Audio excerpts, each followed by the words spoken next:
Every German vehicle used in World War II, from motorcycles to monstrous tanks, German vehicles dominated every battlefield in World War II. Each machine pushed engineering limits, from speed and firepower to armor and innovation. Let's explore every vehicle that served the German army, from the smallest bike to the heaviest tank. Early war 1930s development. The Kübelwagen became the backbone of German mobility early in the war. A lightweight, reliable utility car, it could traverse mud, sand and snow where many trucks failed. Its rear engine layout and simple drivetrain were an innovative solution for maintaining traction in tough conditions. The SDKFZ 221 armored car introduced mobile reconnaissance to the German army. Armed with a 20mm autocannon and equipped with a radio, it allowed commanders to safely scout forward positions. Later variants, including the 222 and 223, improved armor, communications, and weapon mounting while maintaining speed and agility. Motorcycles like the Zundap KS 750 and BMW R 75, often paired with sidecars, provided rapid reconnaissance and message delivery. Some were fitted with machine guns, giving infantry mobility combined with a small fighting capability. The Kettenkrad, a half-track motorcycle, combined tracked front steering with a rear motorcycle wheel. It was used for towing light artillery, laying communications cables, and even transporting troops in rough terrain. Its unique design made it indispensable in North Africa and Eastern Front operations. Light and medium tanks. The Panzer I was originally a training tank but saw real combat in Poland and France. Lightly armored and armed with machine guns, it introduced crews to mechanized warfare and mass deployment. The Panzer II upgraded firepower with a 20mm cannon and slightly thicker armor. Its compact size and reliable engine allowed rapid production and mass battlefield deployment, proving invaluable during the invasion of France. The Panzer III was Germany's first truly effective medium tank. Equipped with a fully rotating turret and initially a 37mm, later 50mm gun, it allowed German forces to engage enemy armor effectively. Its modular armor design allowed in-field upgrades, extending its combat life. The Panzer IV became the backbone of German armored divisions. Early models had short-barrel 75mm guns for infantry support, but later long-barrel versions could destroy any Allied tank. Its chassis allowed multiple upgrades, creating a versatile platform that evolved throughout the war. The Panzer 38T, originally Czech-built, served early on as a light tank, but later became the base for vehicles like the Marder series, showing how adaptable designs could be repurposed efficiently. Heavy tanks. The Tiger I shocked the battlefield with thick armor and an 88mm gun capable of destroying any Allied tank at long range.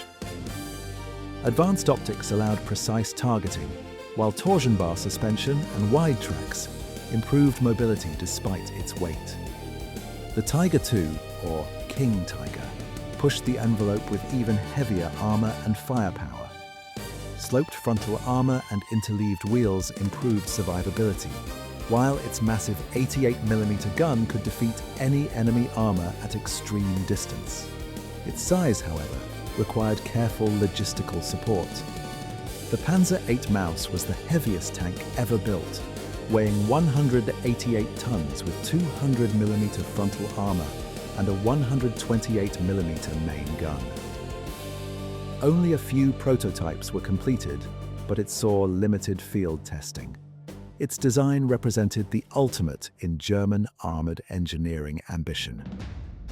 Specialized tanks and assault guns. The Sturmgeschütz III, or Stuggy III, had a hull-mounted 75mm gun fixed in place. Without a turret, recoil was absorbed directly by the reinforced front hull. allowing thicker frontal armor without overloading the suspension. Its torsion bar suspension distributed weight evenly, keeping it stable while firing on uneven ground. Crews aimed by rotating the entire vehicle, requiring tight driver and gunner coordination for precise fire. The Stug 4 combined the Stug 3's superstructure with a Panzer IV chassis, powered by a Maybach 512. Hydraulic shock absorbers reduced vibration during firing, while sloped casemate armor improved deflection. Its semi-automatic breech allowed faster shell cycling and sustained engagement. The jagged Panther mounted a high-velocity 75mm gun in a fixed casemate. A recoil cradle system absorbed impact and stabilized the shot. Wide Panther tracks and torsion bars kept the 45-ton vehicle balanced over rough ground, while advanced optics enabled accurate targeting at extreme range. The Hetzer, or Jagdpanzer 38T, used a compact chassis with sharply sloped armor. Its 75mm gun featured a recoil buffer and recuperator system to reduce chassis stress. Aiming required slight vehicle rotation, making positioning critical for ambush tactics. The Jagged Tiger carried a 128mm gun with a massive recoil system and heavy counterweights. Interleaved road wheels distributed nearly 70 tons, while frontal armor reached extreme thickness. A 700-horsepower Maybach engine powered it, though mobility remained limited under such weight. The Sture Emil mounted a 128mm gun on a modified chassis with reinforced torsion bars. Its recoil and breech systems handled enormous shell force, and slight suspension tilt adjustments helped maintain elevation on uneven firing positions. Late war medium tanks. The Panther was Germany's most balanced medium tank, built with sloped armor and a high-velocity 75mm gun for long-range kills. Its torsion bar suspension and Maybach engine gave it speed and stability across rough terrain. With strong optics and coordinated tactics, it became a deadly precision hunter on any front. Panzer IV late variants, including IVH and IVJ, featured thicker armor and long-barrel guns, keeping the platform relevant against late-war Allied armor. Improved engines and transmission systems enhanced reliability, while upgraded turrets allowed faster traverse and better crew efficiency. The Panzer III L/60 variant received a longer 50mm gun to counter medium tanks more effectively. While older, its continued use showed Germany's skill in upgrading existing designs, keeping older platforms relevant when production of Panthers and Tigers could not meet battlefield demands.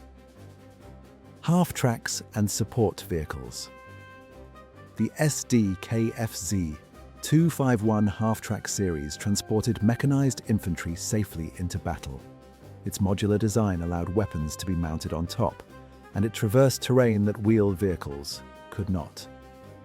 Other half-tracks served as artillery carriers, supply vehicles, and armored command transports, enhancing battlefield flexibility. Trucks like the Opel Blitz and Mercedes L3000 kept German supply lines moving reliably. They carried troops, ammunition, and fuel across long distances, maintaining operational tempo even under Allied pressure. Staff cars and command vehicles, including BMW and Kübelwagen variants, ensured that officers could move rapidly across the battlefield. Self-propelled artillery and rocket vehicles. The Wespe mounted a 105mm howitzer on a Panzer II chassis, providing mobile artillery support. Its compact design allowed rapid deployment and repositioning under fire, something traditional towed guns couldn't achieve. Crews could fire indirectly from behind the front lines and quickly move before counter-battery fire arrived, giving German units flexible, responsive firepower. The Hummel carried a 150mm howitzer on a Panzer III chassis, offering longer-range firepower for frontline support. With a fully enclosed armored crew compartment, it could operate closer to battle than conventional artillery. Its powerful gun could deliver high explosive rounds against entrenched infantry, fortifications, and enemy armor, making it a critical tool during offensives on the Eastern Front. The Panzer 42 featured a 10-barrel rocket launcher mounted on a half-track, capable of saturating enemy positions with a devastating volley in seconds. The rocket system, though less accurate than traditional artillery, created massive psychological and destructive impact, particularly in forested or urban combat. Mobility allowed the crew to shoot and scoot, avoiding counterattacks effectively. The Nashorn combined a long 88mm gun with a lightly armored chassis, providing extreme anti-tank capability at range. While its armor could not withstand close engagements, its high-velocity gun allowed German forces to ambush and destroy even the most heavily armored Allied tanks from a distance. Its low profile and mobility made it ideal for defensive operations and supporting retreating units. The Sturmtiger carried a massive 380mm rocket designed for urban and fortified assault. Its armor and firepower were revolutionary for close-quarters combat, capable of demolishing bunkers and buildings with a single shot. Despite being slow and difficult to maneuver, its psychological effect on enemy troops was enormous, and it often spearheaded assaults in cities like Warsaw and Königsberg, demonstrating the destructive potential of heavy rocket artillery in tight battlefields. Light recon and utility vehicles. The Leichter Panzerspähwagen reconnaissance cars, including SDK-FZ 222, 223 and 230, offered mobility, armor, and machine gun or 20mm cannon fire. They were key for scouting and communication.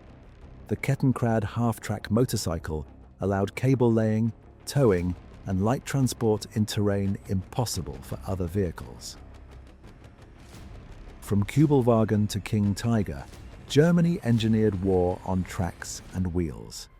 Every upgrade meant thicker armor, bigger guns, faster response. Subscribe and comment which arsenal you want next.